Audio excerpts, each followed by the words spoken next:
फिर उनके साथ के लिए मुनि ने शिष्यों को बुलाया। साथ जाने की बात सुनते ही चित्त में हर्षित हो कोई 50 शिष्य आ गए। सभी का श्री राम पर अपार प्रेम है। सभी कहते हैं कि मार्ग हमारा देखा हुआ है। तब मुनि ने चुनकर 4 ब्रह्मचारियों को साथ कर दिया। उन्होंने बहुत जन्मों तक सब सुकृत पुण्य किए थे। श्री रघुनाथ जी प्रणाम कर और ऋषि की आज्ञा पाकर हृदय में बड़े ही आनंदित होकर चले।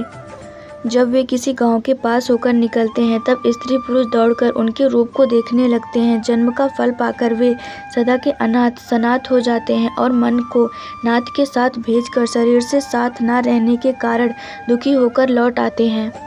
तदनंतर श्री राम जी ने विनती करके चारों ब्रह्मचारियों को विदा किया। वे मनचाही वस्तु अनन्य भक्ति पाकर लौटे।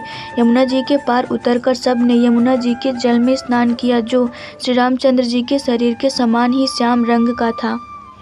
यमुना जी के किनारे पर रहने वाले स्त्री पुरुष यह सुनकर कि निषाद के साथ 2 परम सुंदर सुकुमार नवयुवक और एक परम सुंदरी स्त्री आ रही हैं, सब अपना अपना काम भूलकर दौड़े और लक्ष्मण जी, श्री राम जी और सीता जी का सौंदर्य देखकर अपने भाग्य की बढ़ाई करने लगे। उनके मन में परिचय जानने की बहुत सी लालसाएं भरी हैं, पर वे नाम गांव पूछते सकुचाते हैं। उन लोगों में जो वयोवृद्ध और चतुर थे उन्होंने युक्ति से श्री रामचंद्र जी को पहचान लिया। उन्होंने सब कथा सब लोगों को सुनाई कि पिता की आज्ञा पाकर ये वन को चले हैं। यह सुनकर सब लोग दुखी हो पछता रहे हैं कि रानी और राजा ने अच्छा नहीं किया। उसी अवसर पर वहाँ एक तपस्वी आया जो तेज का पुरुष, छोटी अवस्था का और सुंदर था। उसकी गति कभी नहीं जानते, अथवा वह कवि था जो अपना परिचय नहीं देना चाहता।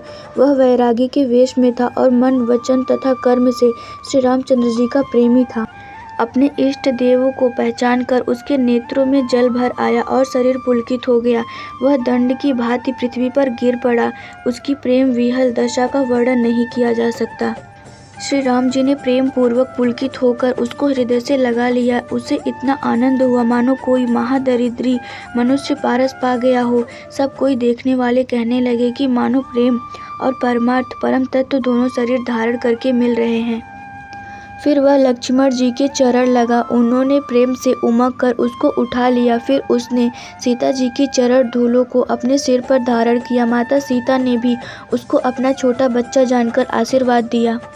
फिर निषाद राज ने उसको दंडवत की। श्री रामचंद्र जी का प्रेमी जानकर वह उस निषाद से आनंदित होकर मिला।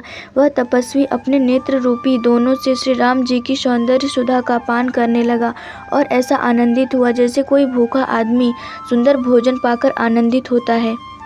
इधर गांव की स्त्रियां कह रही हैं कि हे सखी, कहो तो वे माता पिता कैसे हैं जिन्होंने ऐसे सुंदर सुकुमार बालकों को वन में भेज दिया है। श्री राम जी, लक्ष्मण जी और सीता जी के रूप को देखकर सब स्त्री पुरुष स्नेह से व्याकुल हो जाते हैं।